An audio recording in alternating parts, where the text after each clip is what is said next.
Assalamualaikum warahmatullahi wabarakatuh.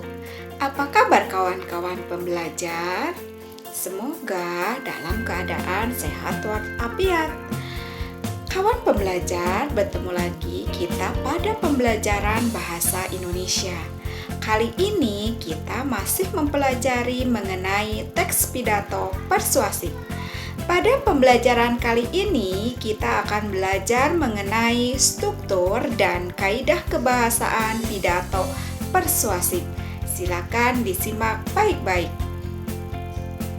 Kawan pembelajar, kali ini kita akan mempelajari struktur dan kebahasaan teks pidato persuasif.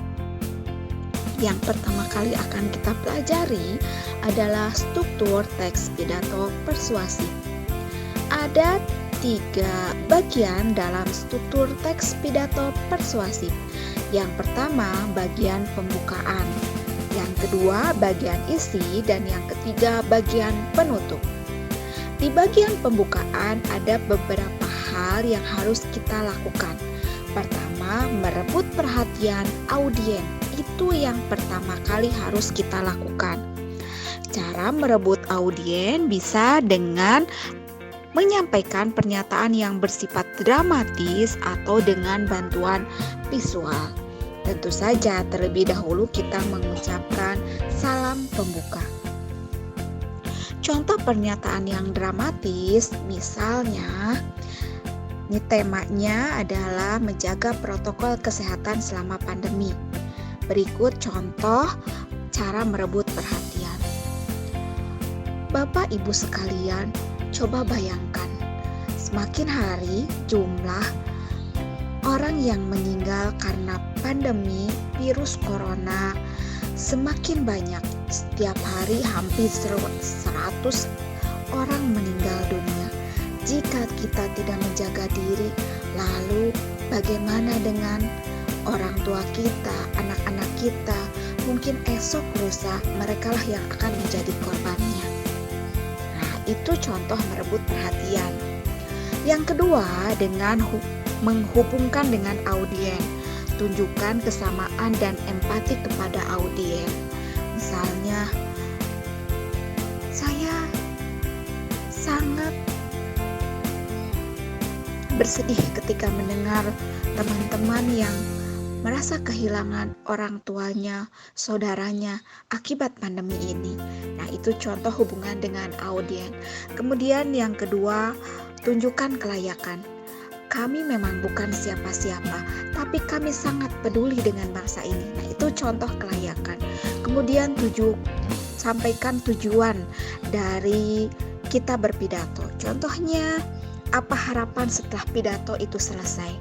Kami berharap dengan adanya kami berdiri di sini, semua orang dapat menjaga diri dan semua orang dapat terhindar dari virus yang mematikan ini. Contoh seperti itu. Kemudian katakan juga pokok-pokok pikiran yang akan disampaikan pada pidato. Seperti itu contoh pembukaan dari sebuah pidato persuasif.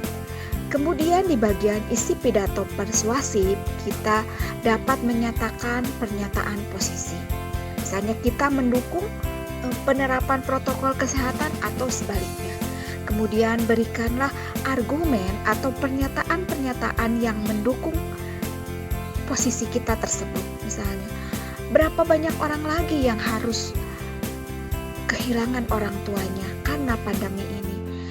Marilah kita bersama-sama menjaga protokol kesehatan dengan memakai masker, mencuci tangan, dan menghindari kerumunan. Itu contohnya pernyataan posisi. Jadi kita sangat mendukung penerapan protokol kesehatan. Berikanlah argumen, berikanlah yang hal-hal fakta-fakta yang mendukung pernyataan posisi kita. Kemudian berilah penguatan pernyataan posisi. Jika tidak kita, siapa lagi yang akan menjaga protokol kesehatan sehingga kita terhindar dari virus pandemi ini? Seperti itu. Kemudian di bagian terakhir itu ada bagian penutup. Di bagian penutup kita simpulkan pidato kita, kemudian kita tutup dengan salam penutup. Nah, kawan pembelajar, berikutnya kita akan pelajari mengenai kebahasaan teks pidato persuasif. Yang pertama yang disebut dengan nominalisasi atau pembendaan. Di dalam teks pidato persuasif, kata kerja itu cenderung diubah menjadi pembendaan atau nominalisasi. Apa itu pembendaan? Pembendaan adalah proses tata bahasa mengubah kata benda, kata sifat, kata kerja menjadi kata benda. Contohnya sebagai berikut. Ia sedang membangun rumah. Kata membangun pada kalimat tersebut merupakan kata kerja. Kata kerja tersebut dapat diubah seperti pembangunan rumah itu tersendat-sendat atau pembangunan rumahnya tersendat-sendat, seperti itu. Kaidah kebahasaan yang lain pada pidato persuasif adalah banyak menggunakan bentuk-bentuk pasif, yaitu kata yang berawalan di atau ter. Nah, bentuk pasif ini digunakan agar ungkapannya lebih formal dan lebih kuat. Misalnya, pandemi ini harus dihentikan. Cara menghentikannya tentu saja kita harus bersama-sama. Seperti itu contohnya. Kemudian pidato persuasif juga ditulis bukan dengan kata ganti orang pertama. Biasanya menggunakan kata ganti orang ketiga.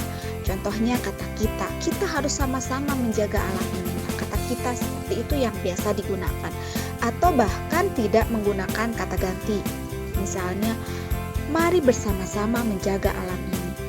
Itu contoh yang biasa digunakan dalam pidato persuasif. Selanjutnya, kaidah dalam pidato persuasif itu menggunakan kosakata yang berupa istilah teknis. Contohnya virus corona.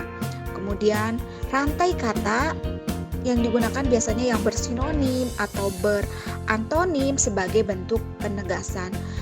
Nah, kemudian menggunakan juga kata-kata yang emotif ya. Menggunakan kata yang menggugah perasaan audien. Coba Anda bayangkan ya, seperti itu. Atau penggunaan sumber daya alam yang berlebihan akan menghancurkan tanah.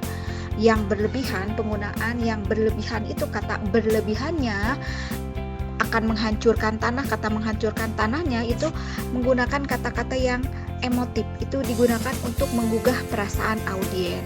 Contoh lainnya, coba bayangkan jika orang tua kita terkena virus corona. Seperti itu. Jadi menggunakan kata-kata emotif. Kaidah kebahasaan teks pidato persuasif itu terdapat beberapa kata tugas atau konjungsi yang mengaitkan teks satu dengan teks lainnya. Misalnya teks bagian awal dengan isi atau dengan bagian akhir.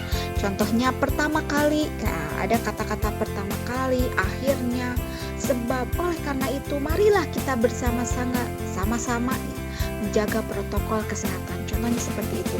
Kemudian alasan tindakan itu dengan menggunakan konjungsi yang menghubungkan antar kalimat seperti menggunakan kata bagaimanapun ini merupakan tugas kita bersama agar pandemi bisa berakhir dari negara ini. Seperti itu. Atau menggunakan kata maka, sebab, alasan pertama, oleh karena itu. Nah, seperti itu ya. Oleh karena itu, marilah kita hindari kerumunan. Marilah kita memakai masker dan mencuci tangan.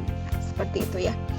Seperti itu kaidah-kaidah kebahasaan yang digunakan pada teks pidato persuasif. Kawan pembelajar, demikianlah materi kita pada kesempatan kali ini. Terima kasih, semoga bermanfaat. Assalamualaikum warahmatullahi wabarakatuh.